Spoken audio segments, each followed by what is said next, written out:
Hi, I'm Adam Drake from Mugen Seiki Racing. Today I'm going to take you under the hood, my MBX8 Eco buggy. First I'm going to show you my radio system of choice that I use to control the MBX8. It's the Futaba 7PXR, and with this I use the Futaba R324 receiver.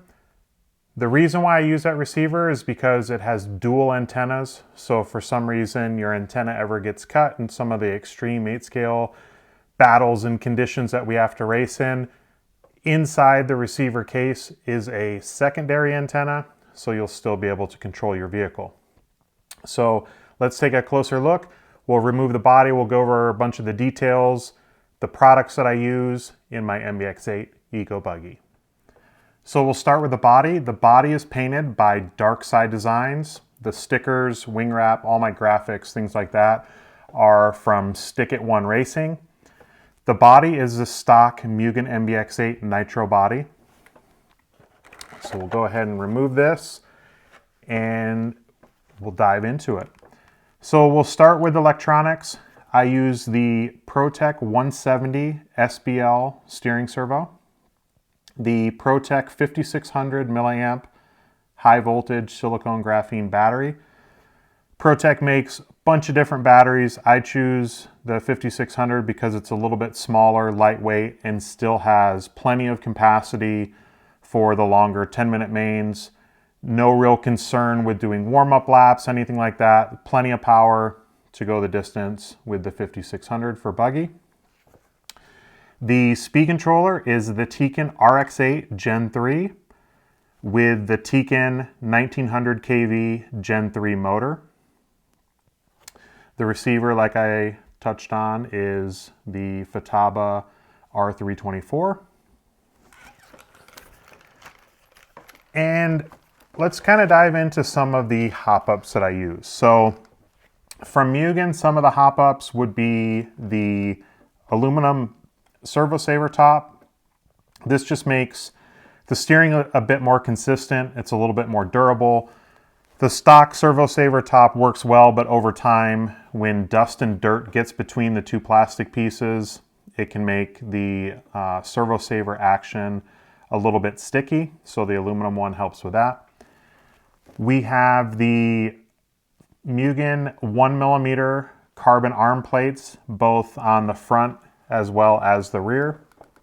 If it's extremely high grip or hot weather, I'll use the 1.2 plates, but in most conditions I use the 1mm plates. I use the NMB bearings from Mugen throughout the vehicle. Currently those are available for all the 8x16, so all the diffs, outer wheel bearings, things like that. By the time this video comes out, we will also have the NMB 6x13x5 pinion bearings. Those will be available through Mugen Racing. And we'll move on to the tires. So obviously, depending on the track conditions, we run kind of whatever tires work in that condition. But my kind of go-to for pretty much all conditions would be the Proline Whole Shot 2.0. That's mounted on the Proline yellow wheels and then glued with Proline's glue. I also have the Flashpoint magnetic wheel nuts to secure the Proline tires onto the vehicle. Also from Flashpoint, I have the titanium turnbuckles. These are manufactured here in the US by Lungsford Racing, so super high quality, durable. If you've ever used any product from Lungsford, you know it's the best you can get. So great products from Lungsford. The servo horn is also from ProTech. And inside the diffs, I use the Flashpoint aluminum cross pins. I use those in all my vehicles, 8-scale Mugen vehicles, nitro and electric. And we also have from Flashpoint the one-piece aluminum wing mount, and that's securing. I have an associated wing that is secured to the Mugen Plus 15 wing mount.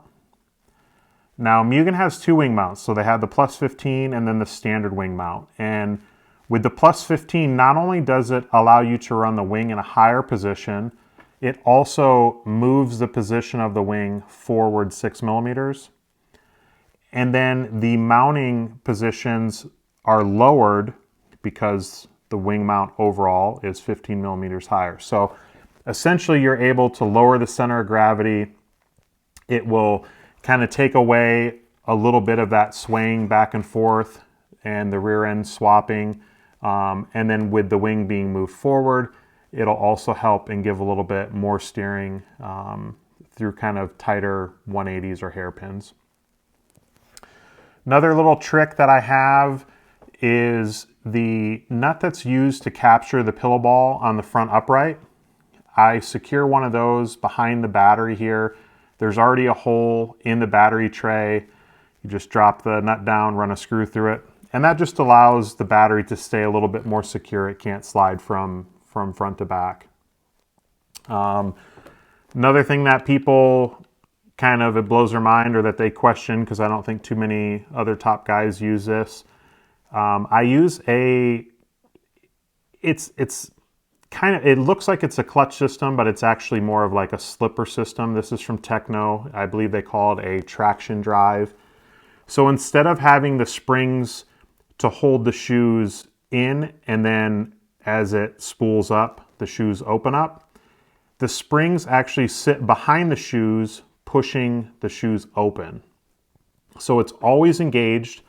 That's what allows you to have brakes from the electric motor, because the shoes are always engaged. But I've used this for a really long time. I think it just makes the transition back and forth between nitro and electric much easier. It also works really well on just low grip bumpy tracks. It helps put the power to the ground a little bit smoother, and that's kind of been one of my choices that I've used for my electric buggy for quite some time. Other than that, it's pretty simple. It's pretty much the way the Mugen MBX8 Eco Team Edition comes. Obviously a few small tuning options, 2.5 rear sway bar. I'll adjust springs for the different track conditions. I do have the Flashpoint MIP bypass pistons. I use those in all conditions. If you ever have any questions with those pistons or just setup in general for the vehicle, please feel free to email me and I can send you a setup sheet for your local track or a track maybe you're attending for the first time. Other than that, a couple little things. I have the MBU front arms supports, which I don't believe these are available anymore from MBU, but Avid sells a similar product. I have the Avid ones in some of my other cars. They work great. It basically just supports the inner ears of the arm. If you have a hard impact from the front, it just adds support to the A block so that can't get bent or damaged. And I guess that's about it, other than, like I said, the hop-ups that already come included in the MBX8 Team Edition.